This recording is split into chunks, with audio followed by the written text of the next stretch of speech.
Most riders do this every single morning without thinking twice. They start the bike, let it idle for 5, maybe 10 minutes, and feel good about it. Responsible, smart, like they're taking care of their machine. But here's what nobody tells you. That habit you think is protecting your engine, it might be the exact thing destroying it. And by the end of this video, you're going to see proof that changes the way you start your bike forever.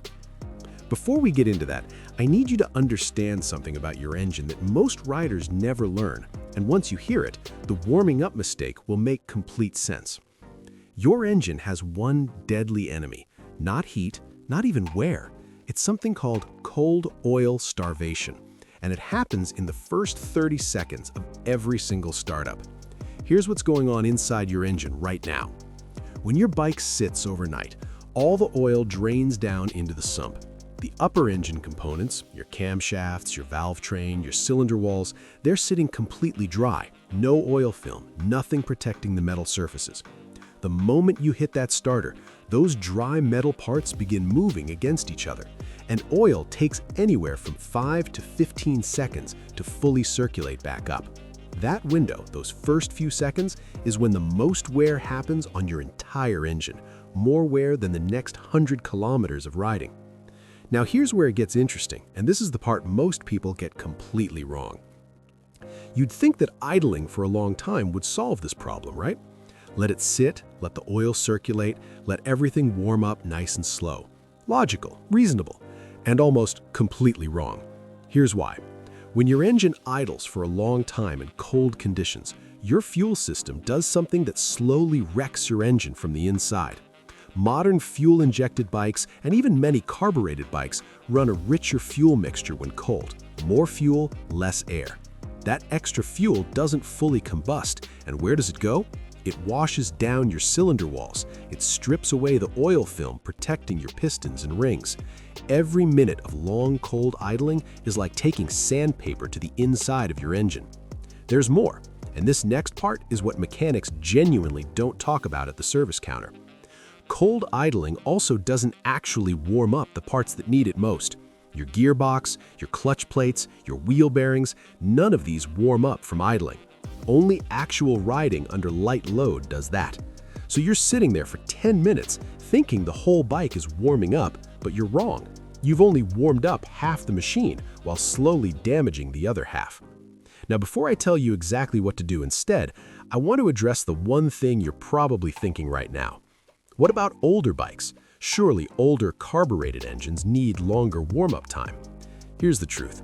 Older bikes do need slightly more time before riding, but the number most riders use is 5 to 10 minutes. The actual number should be 60 to 90 seconds maximum. That's it.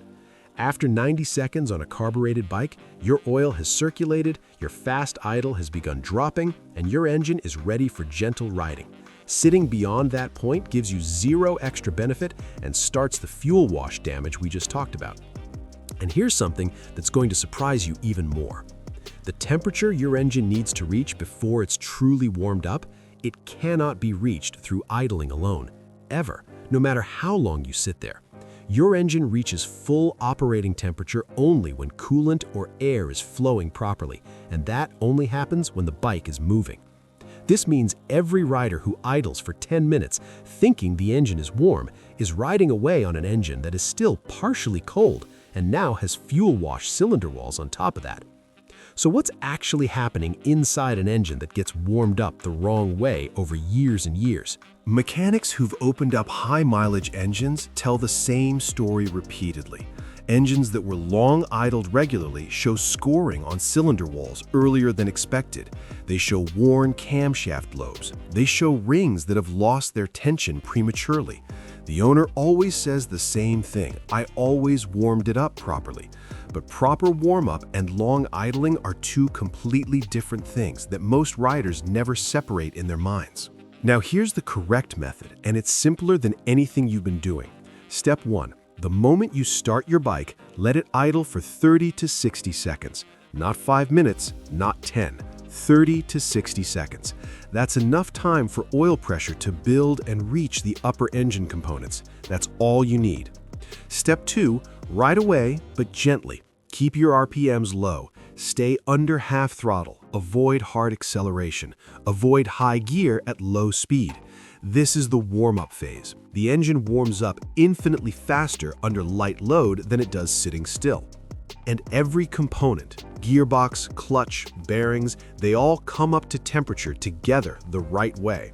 Step 3, after 2 to 3 kilometers of gentle riding, your engine is genuinely warm. Now you can ride normally. Open the throttle, use the full RPM range. Your engine is ready. That's it. 30 seconds idle, 2 to 3 kilometers gentle, then ride normally. But wait, because there's one more thing that almost nobody talks about, and this one actually matters more than the warm-up itself. The cold start moment, that very first second your engine fires, is when you must never, ever rev the engine. Not even once, not even a small blip. This is the most damaging thing a rider can do to a cold engine, and it happens on every street, every morning, everywhere. When you rev a cold engine, you're forcing those oil-starved dry metal surfaces to move at high speed against each other. The oil hasn't reached the top of the engine yet. You're creating metal-to-metal contact under load at speed with zero lubrication. Mechanics have a name for the damage this causes. It's called cold rev scoring, and it's permanent. No service can fix it. It accumulates with every single cold rev until your engine starts burning oil, losing compression, and eventually needs a full rebuild. So the next time you start your bike and someone next to you blips the throttle to hear the engine roar cold, understand that every single rev is cutting the life of that engine shorter. Here's what you should take away from everything we've covered today. Long cold idling is damaging your cylinder walls through fuel wash. It's not warming up your gearbox or bearings. It cannot get your engine to full operating temperature, and it's giving you a false sense of doing the right thing while the damage quietly builds up. The correct method costs you nothing. It actually saves you time every morning. 30 seconds, then ride gently. That's the entire secret that experienced riders and honest mechanics already know. One last thing before you go, and this is important. The single most critical moment for your engine's long-term survival isn't the warm-up, it's the oil change interval. Because an engine that's warmed up correctly but running on old, degraded oil is still dying slowly. That topic deserves its own full video, and we've already made it. Watch it next, because what you find there will complete everything you learned here. If this video changed the way you think about warming up your bike, hit subscribe, because everything on this channel is built around helping you get more life out of your machine without spending more money than you need to. See you in the next one.